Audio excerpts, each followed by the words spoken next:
4. Welcome, everybody, to Real Estate Makes Us Drink. My name is Brad Nickham from Nest Mortgage Group, coming at you from my bar right here in McCordsville, Indiana. And I'm here with my podcast mate, my good friend, esteemed realtor, extraordinaire, Brian Quinlan. Thanks for coming to my house today, Brian. Buddy, first of all, Brian Quinlan from Daniels Real Estate. I'm thrilled to be here, as always, though I'm uncomfortable, and it's not because of the seat that I'm sitting in. You just did the intro. I don't think in any of our episodes you've done the intro. What was that? And today I've done the intro 4 times due to mortgaging and real estating. Because we got this new setup, and every time I get a text message, it shuts off the recorder, and we do like 20 minutes. Please stop texting Brad. I made it so they can. Brad, you need to learn about editing. We can just roll. No one knows that any of that happened. I think it's funny, though, that it did. I think it's just funny. You know, just as funny as when you got here, I had to open the door for you and your big-ass hat to come in. It's true. I love That's it. true. Well, cheers to you, my friend. That's a fancy little cup. Man, and this I know is it's new. an agave mug. Oh. Yeah, and I got agave in it. Well, I'm drinking a Kona Big Wave, and if you notice in one of the pictures back here, I'm drinking a Kona Big Wave. Right there, right there. There it is, right there. on Q. Q. Q. Q. BQ. No, just Q. Q is fine. That was my nickname and always has been. So anyways, Kona Big Wave's been in a previous episode, but I really enjoy it. It's one of my favorites. And you, in your fancy cup and your fancy named tequila, what do we got? Fuenteseca? You know, I would think after 4 Coseca? times we'd be saying it right for sure. I'm 100% sure. The question is, can you say it right yet? Fuenteseca. That's pretty good. Yeah, The E there at the end is more of an A sound. Fuenteseca. Fuenteseca. There you go. Nailed it. Fuenteseca.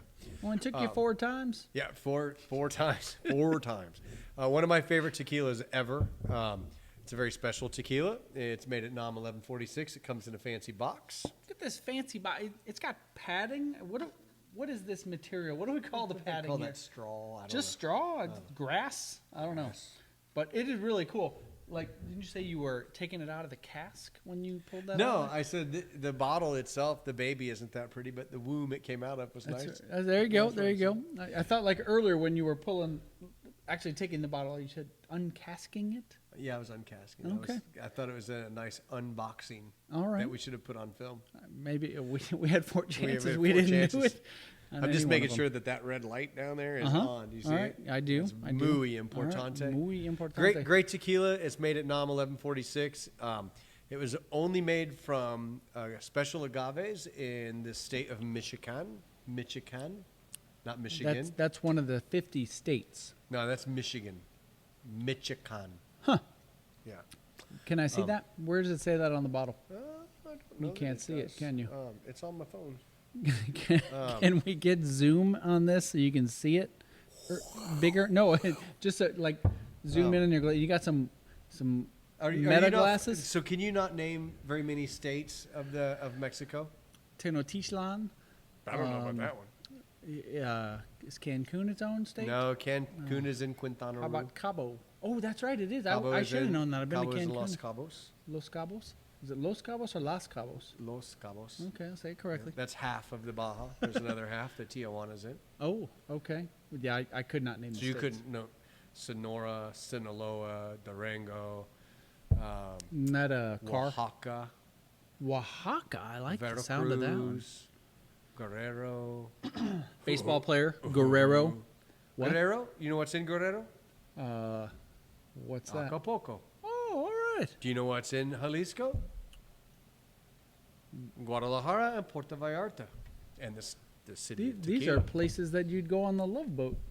The love. Puerto Vallarta. Puerto Vallarta, Acapulco. Love Boat always went to Puerto Mazatlan. That was at the Mazatlan, which is in Sinaloa. Okay.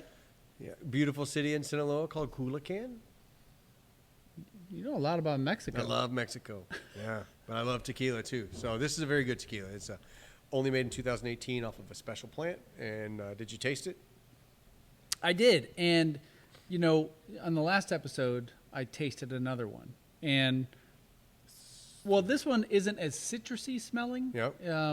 It's still got the pepperiness of it. But sweeter. But, yeah, because it doesn't burn my tongue as much as the last one did. Yeah. And these glasses came from Tequila Bear, Tequila J Bear.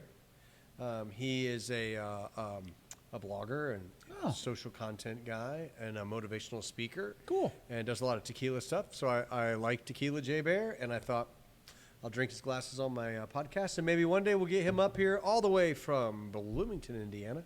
Well, we'll need to send him a message and Definitely tag him in the shout it out. things. Well, Have you do that. we'll just send it to him. That's That'd the be good. best. That's the best idea. So, Jay, right? Tequila J Bear. Tequila J Bear. Yep, and Maddie. I think his wife's And name's Maddie, all right, well. you have to watch some of their videos. Maybe you'll learn to man up and be a tequila fan. Seems unlikely. It does. All right. So long day of working. We start very early in the mortgage business. Your day starts before mine, does it not? And partly because you can't sleep. I'm old.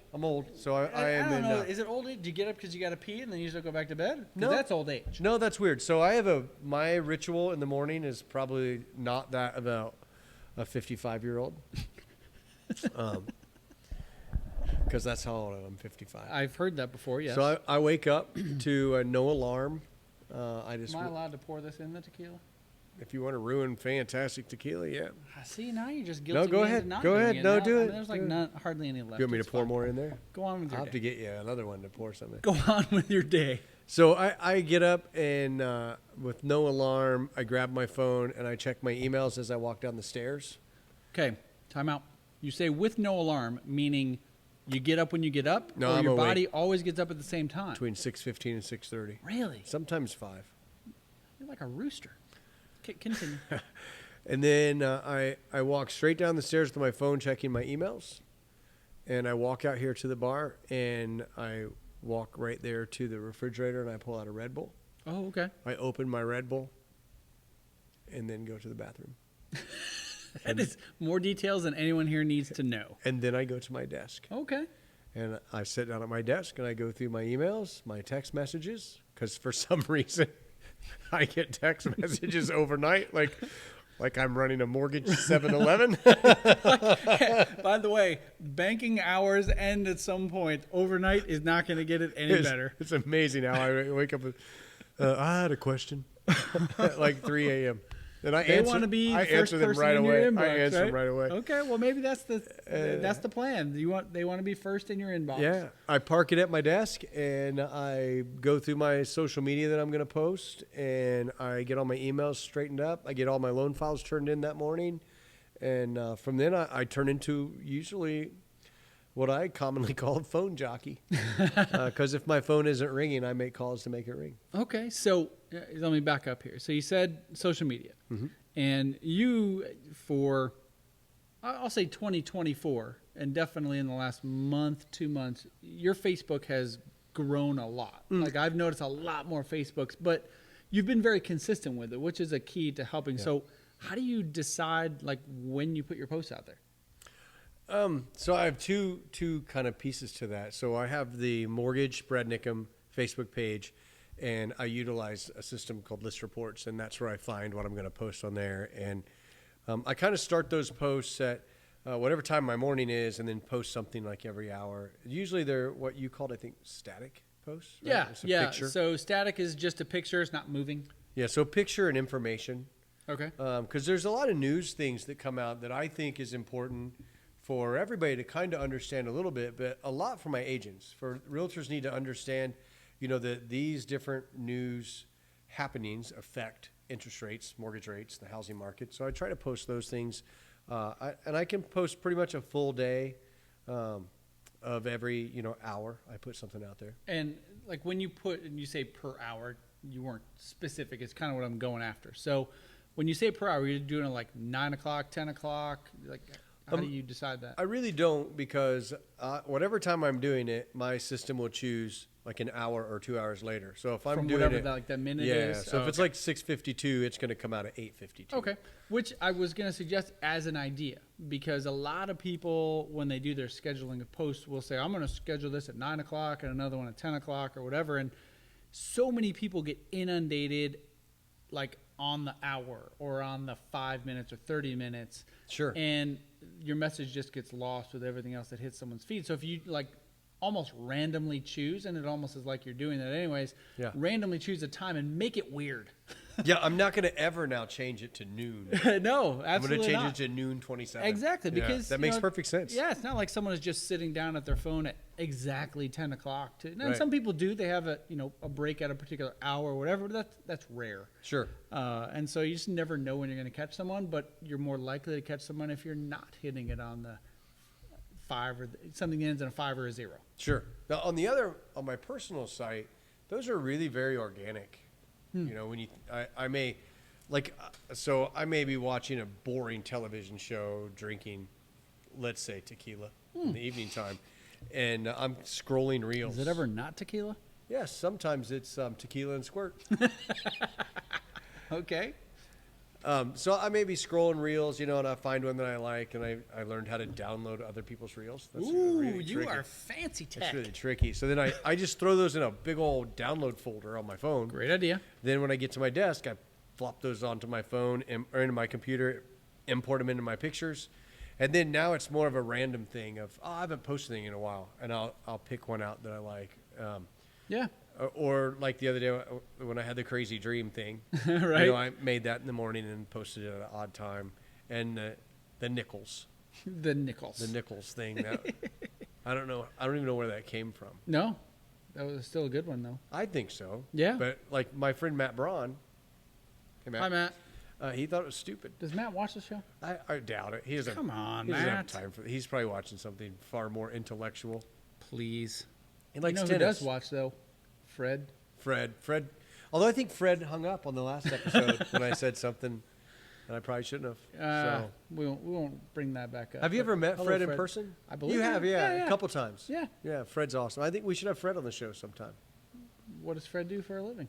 Hey, Fred works for an environmental company that actually cleans the ground when like a gas station closes. Oh, Or if like a big manufacturing company has like an oil spill, or let's say they're in the oil business, so there's always those spills into the ground. They come in and clean those. They do environmental impact studies for like there's a gas station that's coming to Indianapolis. I don't know if I'm allowed to say their name. Don't say it. That's fine. But they hired them to do the impact studies. And Is it all a of the- large gas station that starts with the letter B and has like 100? No. Darn It's it. not Buc-ee's. I want Buc-ee's to Who come. doesn't? They're awesome. Have you had the beaver nuts? Heck yeah. Beaver nuts are amazing.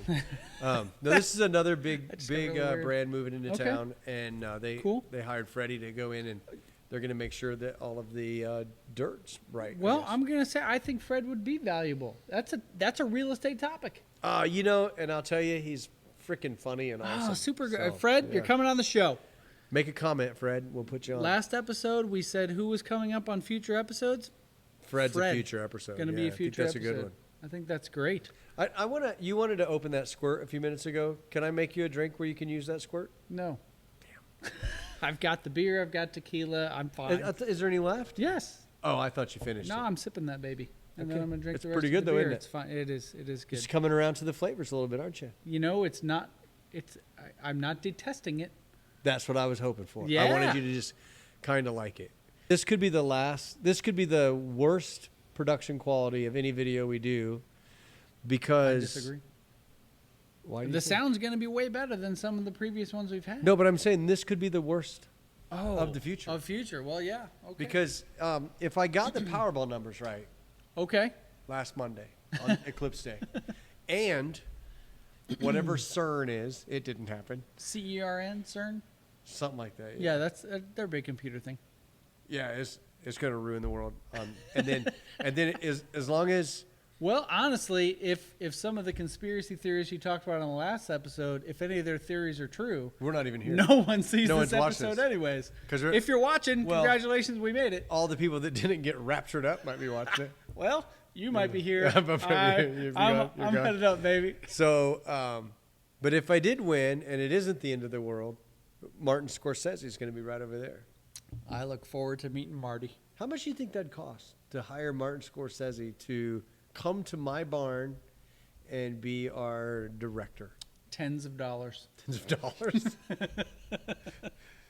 When he finds You know out we what, have Brad? tens of viewers. I hope We have to find that out. Oh, it'd be so awesome. Oh, Like, it's I've never so- heard him talk or met him or anything, but You never heard him talking like? I don't think I've interviews? ever heard him talk. Huh, No. interesting. Okay. But he's got really bushy eyebrows. Oh, so. I want to bushy. grow those. My wife doesn't Oh, let me. I want to shave those babies. No, So see, every that's time I what I'm see that guy on TV, I'm like, I want somebody those shave those. big bushy eyebrows. I mean, that says, dude, I made it and I don't give a damn.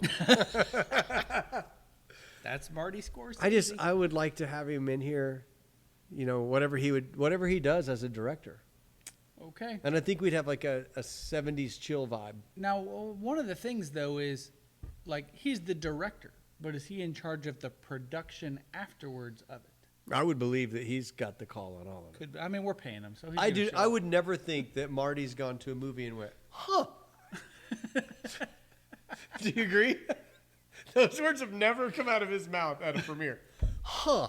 I didn't know that was going to be in there. Yeah, that's right. Yeah. Did I greenlight that idea? I don't know.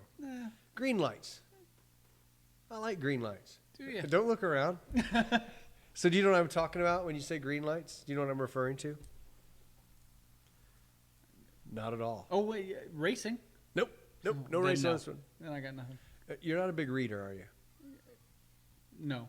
No. And I would think as a teacher, Yeah, but no. you would understand the importance of reading. But Well, to be honest, like when I was teaching, my reading wasn't necessarily like. I mean, I would read. you taught math. Yeah, but that doesn't matter. I would try and keep up with kind of the books that were popular with the students. Right. So that would be Porn. no, not the sixth graders. Oh, yeah. I thought you had high the school Harry people. Potter, Harry the Potter. Percy Jackson, that kind of No, stuff. Percy Jackson. Well, that's real. Matthew McConaughey's book, Greenlights. Oh, okay. Have you ever No. ever heard of it No, we've talked about it before, but on the show? briefly. Yeah. You should read You it. told me I should read it. There's only so many books I can read. Do in you my listen to life. books? I should. Like I'm listening to a book right now. I said to you, there's two groups of people in America, or really in the world. There's people who put people in two groups and people who don't. It's true. There's people who read and people who don't. So I am an avid reader and book listener, right? So I'm reading a book that happens to be about agave spirits. Yep. It's not just tequila. Yeah, I know. And then I'm almost finished with this year's How to Win Friends and Influence People by Dale Carnegie. And I Okay. started this. Adam Gant, I think, is the author. And I think it's something. Okay. I'll know this. It's a great book, though. And kind of the Greenlights book that we've talked about and these other books that you don't read, I think it's important for us to always be able to grow and change and kind of educate ourselves. And I didn't get the chance to go to college. Not that I didn't get the chance, but I didn't want to. Didn't take the chance to go to college. I didn't want to go to college. I couldn't. Actually, I became a dad at a very young age. I Yeah, couldn't okay. afford to go to college. All right. But educating myself now, I think, is important. Mm-hmm. And that's just something I do. And you said Greenlights, and Greenlights is one of a great book on. I'm not a Matthew McConaughey fan. I'm not against him, but what he teaches in this book and how he directed his life by recognizing things that happened to during his life as a red light, meaning I can't go there. Yeah. Uh-huh. Yellow lights of, man, I maybe should try that, and maybe I shouldn't. And then green lights, parts in your life where you're just like, that's a green light, and I got to run with it. And I think you probably got a green light at some point to get into real estate. For sure. And went, dude, this is awesome. And then you've probably seen lots of yellow lights while you've been in real estate. I know that was for me in the mortgage business too. But to be able to recognize things in life that lets us go that next level, that next step, or take that chance that maybe creates a success that we didn't know we were going to have is very important in life. The way you describe that is a really good metaphor, and I'm sure that was the point of the book. But Yeah. really good metaphor for kind of just life decisions. And you're absolutely right that for me, when it came down to leaving teaching and going the real estate route, it was like probably more of a yellow light than a green light, but it became a yellow light that I sped through. Right. And you just never know what's going to happen. You don't. And you know, a lot of times when it comes to doing something that you really love to do as a job or as a business or as an income maker, to find that, it's probably not your normal 9-to-5 job. You know, I hear people all the time talk about, man, I can't wait till I retire. Or, Yeah. You know, I hate doing my job, or I hate going to work. And I have no plan to retire. I love what I do. But it wasn't easy to get to this point and to find it. And the risk that I took leaving the last business, giving up every bit of security and going, okay, let's invest money and give this a try, you know, because I wanted to. And I really felt like this is the direction to go. And being able to do that in your life, I think, is important. I mean, a lot of people are stuck in these jobs and not really thinking about what things they could do to be successful. Oh, man. So I got out of teaching in 2020. Again, coincidental to the COVID-ness of everything. I was getting out anyways, but I passed my real estate exam in 2019. I had probably been thinking about getting out of teaching since 2017. And the hard part was maybe not just one part. A, deciding what it is I wanted to do, and B, giving up the security of the job that I had. Sure. Being a teacher, if you don't screw it up, is easy to just keep for your entire career. Right. And especially now in 2024 with teacher shortages, I mean, you'd really have to screw it up in order to lose that job. Yeah. And people do it all the time, unfortunately. But the majority of people that I know are in it for the long haul. And I did it for 20 years. And I was very comfortable in my job. To toot my own horn, I was very good at what I did and was a very popular teacher among students and parents. And so to just walk away from that, number one, was hard because, to say egotistically, I enjoyed the celebrity of being a teacher. Sure. And that was hard to get away from. And it's nice to kind of still be around students who were kids who were my students. Now as a PA announcer is very cool. And as a realtor that sells them houses. And that's the thing. That's what it's morphed into. But, you know, not only did I walk away from a very comfortable career, and people say that teachers don't make enough money. And I do agree with that, but for me, in the school district that I was in, I had a very comfortable living. I really didn't complain about how much money I made, other than the fact that teachers deserve more money than they get just based on what it is that they do for a living. No, I want to say something to that. So anybody who has a job that has a floor, right? A floor to keep you from succeeding. Unfortunately, it builds you a ceiling. Yes. Right. So I agree. There's a lot of people that have these great secured government type jobs. Mostly, Yes. Mm-hmm. You know, if you look at policemen and firemen and conservation officers and teachers, of course. I don't want to put IRS agents in that same category. But really, if you think about it, they don't make this excellent, huge amount of money. But they also are set up with usually a great retirement, a very solid income the whole time they're doing it, a nice, benefits package as well. Yeah, absolutely. And leaving that would be hard. Yeah, and that wasn't much of a consideration for me, but now that I look at it, like, I would have had to teach for 12 more years to be qualified for starting to get retirement money. Well, now that gets put off because in the teaching world, it's the rule of 85. So it's the number of years you teach plus your age to equal 85.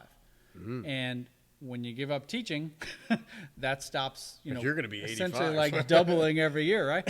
So not only did I leave a job where I had security and popularity and comfort, I went to something that has no guarantee of income whatsoever. Right. And I've always said, and I still kind of say, though I know it's not true, but in my head, I'm not a salesperson.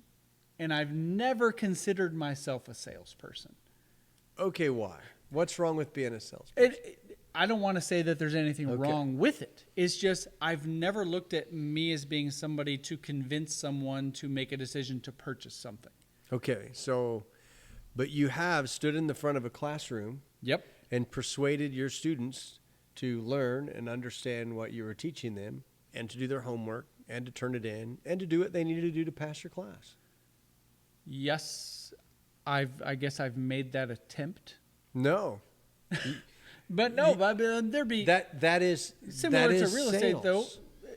You're not wrong. Yeah. But when you're in the world of teaching, you don't look You're at not that thinking as of a it that sales way. job. Right, Like, right. I look at that as that's my job. Right.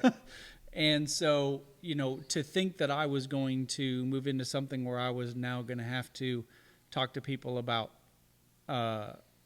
buying a house, which I have no problem doing, but in terms of like negotiating contracts, I'd never done that before. Yeah, that's. I mean, I never different. got to negotiate my contract. But I think that's the least a part of your sales. Probably I true. mean, Yeah. Your biggest part of sales, and I believe this for me too, is being able to relationally meet another person's needs. Yep. Right. To be able to meet them on the whatever level they're on, right, and to be able to help them and guide them through buying a house in your case, or doing the financing part and buying a house in my case. But that's in every business that everybody's in. There's some form of what people call sales, but they don't realize that sales is also the manager that doesn't ever talk to a customer, because he's motivating and selling every salesperson of the things that they need to do. Right. Every manager is selling their employees. Every accountant is selling the team on how they're supposed to manage their finances. So sales is this thing that people go, oh man, I'd never be a sales guy, or I'm not a sales guy, because they look at sales as a negative thing. Yeah.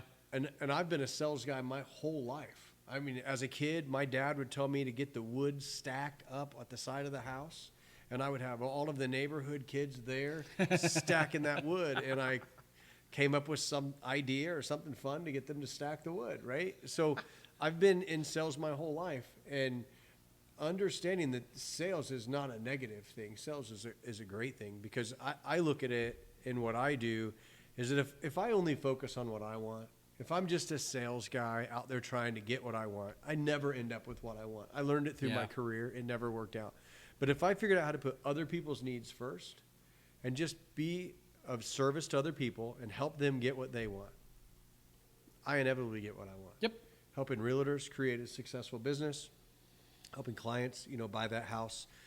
Sometimes it's just helping somebody get their credit straightened up, help them figure out how to put together a budget, and maybe they buy a house 3 years down the road.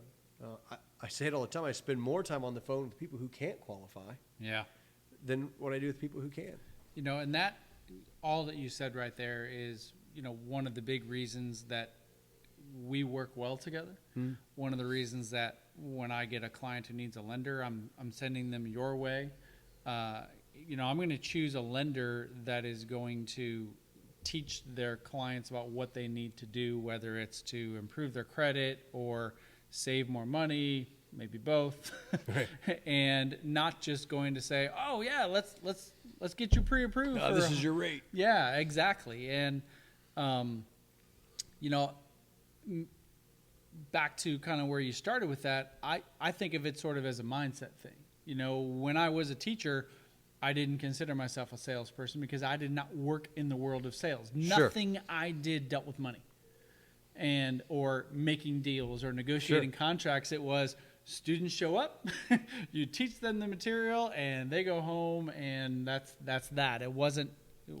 And my version of a salesperson was the used car salesman, the person who comes to your door trying to sell you the Rainbow vacuum cleaner. Stuff like that is. But those guys are salesmen too. Oh, of course they are. But they're not necessarily bad salesmen. No, and that's I don't want to make it sound like it's a negative thing. Right. It just isn't something that ever connected to me as something that connected with being an educator. But think about it. As an educator, you sat down and wrote a lesson plan. Yep. And came up with a strategy that was going to connect with the students in the room. That was the goal. And when you're getting ready to go on a listing presentation, you're putting together a lesson plan that you're going to share, and hopefully the people in the room agree. Yep. And it's the same thing. Oh, it totally is. So is. But I understand not seeing it that way. Yeah. 100%. And moving into the world from where I was to where I am now, and I've said this before on the show, dealing with first-time homebuyers is my jam, because those people generally don't know a whole lot about buying a house, and so it's my job to teach them all the ins and outs of the house buying process. But it's also about what I knew as a teacher and reading the room. And shout out to my friend Gary Robinson, who used to say that all the time, because when you're sitting there across from clients who don't know, it's how am I going to react to the way that the facial reactions or questions or just kind of the look on their face, as in like, I have no idea what you're saying right now. Right. And so you got to back it up and re-explain something in a different way. You ever back it up? Probably. Yeah. And so, again, something we've talked about before, there's a huge connection between what I used to do, what I do now, and the way you're explaining it is there really isn't much of a difference except maybe the mindset It's a big of it. connection. Yeah, for sure. And that's, I hear oftentimes how many teachers go into the world of real estate, and it makes a whole lot of sense as to why that happens. You know, and a lot of people transition into real estate easily because, you know, it's not about holding the pen in the right hand and saying the right words and, you know, doing the Tom Hopkins sales training in a way that you're convincing somebody to do something that they wouldn't do. I truly believe nobody convinces somebody to do something they wouldn't do. True.